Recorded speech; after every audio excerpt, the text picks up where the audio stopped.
선한 사람 TV를 애청하고 계시는 성도 여러분, 안녕하십니까? 계속해서 성령의 사역 가운데 성령과 말씀과의 관계에 대해서 생각하겠습니다. 성령님은 말씀의 참된 저자이시며 해설자이십니다. 비록 예수님의 말씀과 성령님은 서로 다르지만은 말씀과 성령님은 서로 분리할 수 없는 깊은 관계가 있습니다. H.C.G. 모올이라는 신학자가 주장하는 것은 성령님은 기록된 말씀의 참 저자일 뿐만 아니라 또한 최고 권위의 해설자라고 말씀했습니다. 말씀과 성령은 결코 분리될 수가 없다는 것을 기억하시기를 바랍니다. 존 F. 월볼드라고 하는 신학자는 성령님은 오늘도 역사하신다는 자기가 쓴 책에서 계속해서 강조합니다.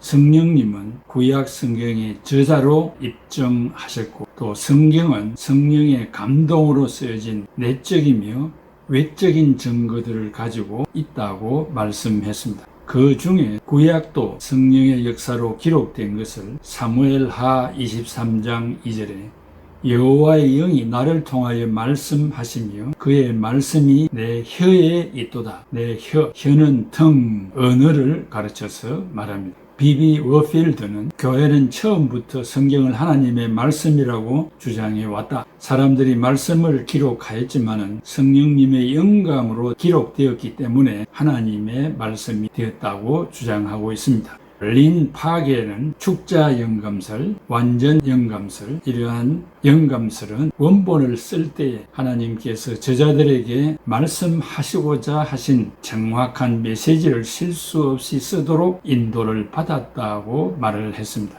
다윗은 죽음 앞에서 마지막 말을 해오고 있습니다. 조금 전에 읽었던 말씀 그대로 여호와의 영이 나를 통하여 말씀하시며 그의 말씀이 내 말에 있도다라고 했습니다. 신약의 경우도 성령님께서 하나님의 말씀의 저자라고 입증하고 있습니다.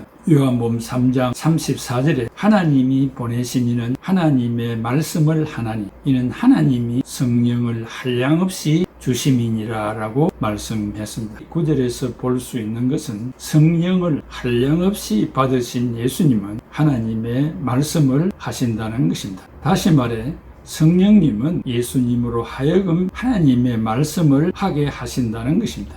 성경 저자들은 성령으로 말씀을 전함으로 성령님이 바로 성경의 저자라는 것을 성경이 보여주고 있음을 입증해주고 있습니다. 두 번째로 성령님과 말씀과는 분리될 수 없는 관계입니다. 말씀 없이 성령님에 관하여 말하는 것은 무익합니다. 성령 없이 말씀을 내세우는 것 역시 실익이 없는 일입니다. 하나님은 성도들 안에서 두 가지 방법으로 역사하십니다. 그 첫째는 성경 말씀은 성령님을 통하여 내적으로 생각을 조명하시고 외적으로 성령님은 말씀을 통해서 일하십니다. 성령님이 생각을 조명하신다는 것은 우리의 마음에 경외심을 주셔서 거듭난 피조물로 만들어 가신다는 것입니다. 둘째는 성경 말씀이 우리를 새로워지도록 성령을 통하여 일깨워 주십니다. 주일에 설교를 듣다가 그 말씀이 내 마음에 부닥쳐 변화의 새 사람이 되는 경우가 너무나 많습니다. 이것은 단순히 내가 말씀을 잘 들었다라고 하는 차원을 넘어 성령님의 역사인 것입니다. 성령님과 말씀은 동일한 것이 아닙니다. 이 두 가지는 불가 분리적으로 연합되어 있습니다.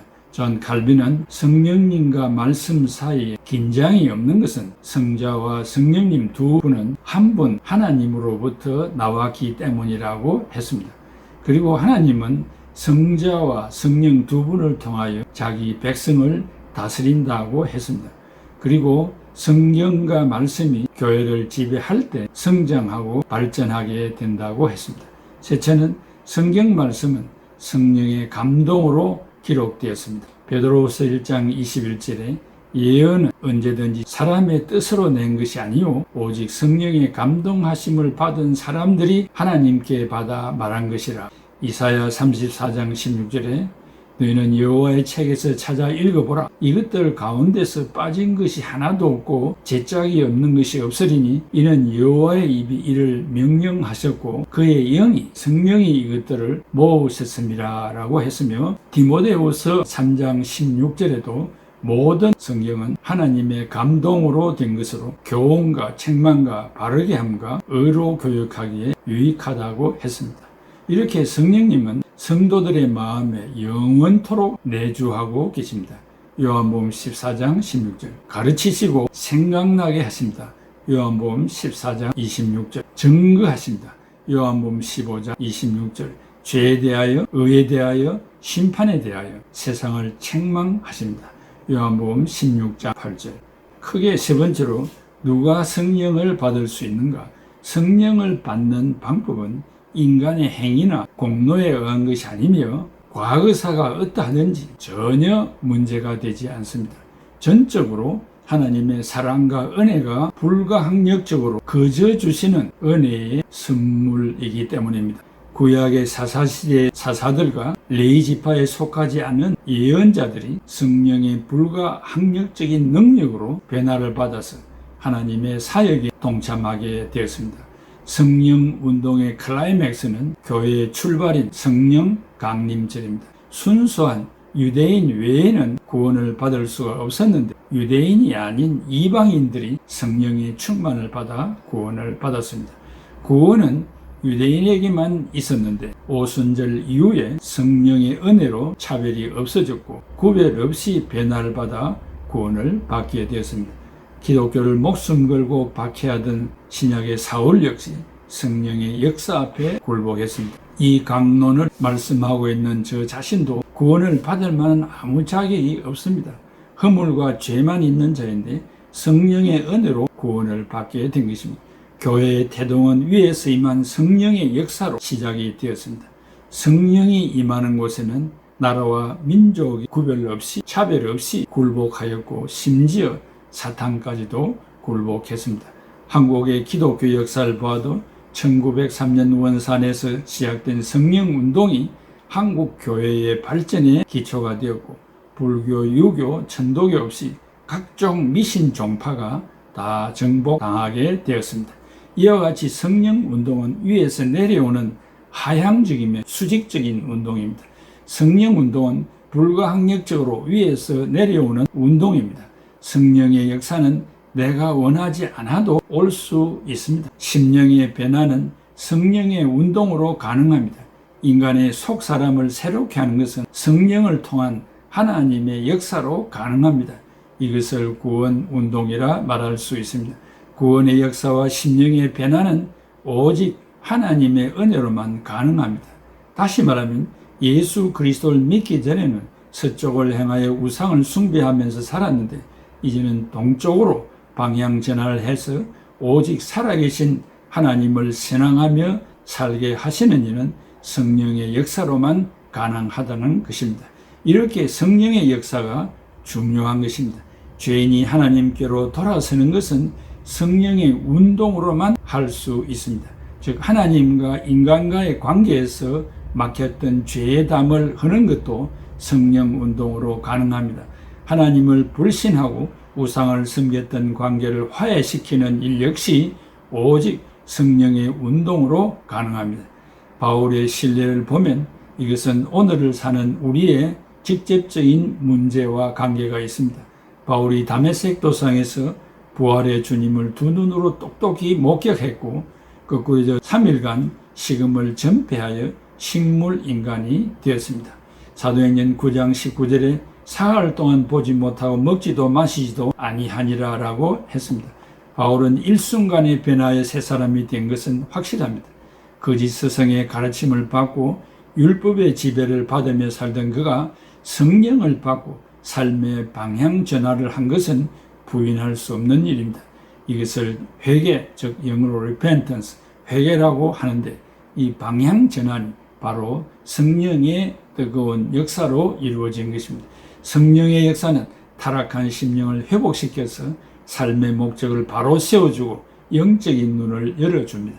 타락하여 사탄의 지배를 받아 자기의 본성대로 살아가는 인간을 방향 전환을 시켜주는 것은 성령의 역사입니다. 이렇게 성령님은 예수님과의 관계가 있을 뿐만 아니라 말씀과의 깊은 관계가 있다는 사실입니다. 그러므로 여러분들이 말씀을 들을 때, 성경을 읽을 때 성령님의 도우심을 먼저 기도하고, 성령님이여 내가 이 말씀을 읽을 때 깨닫게 하여 주시옵소서, 성령님이여 도와주시옵소서, 이렇게 밀접한 관계가 있는 분이기 때문에 성령의 도움을 먼저 기도하고 성경을 읽을 때 미처 깨닫지 못한 깊은 진리를 깨닫게 될 것이고 영적인 뜨거운 양식을 얻게 될 것입니다. 감사합니다. 주님의 성령 지금 이곳에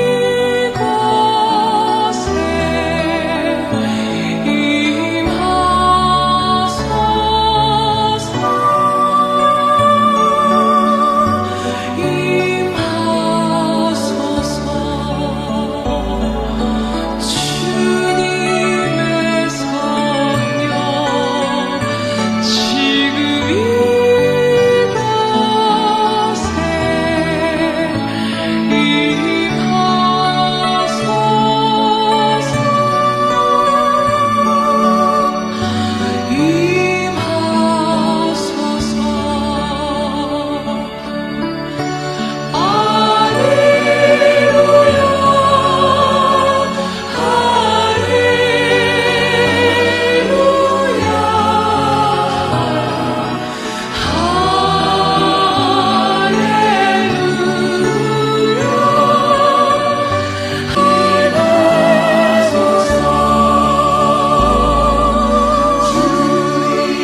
주님의 성령 지금 이곳에 임하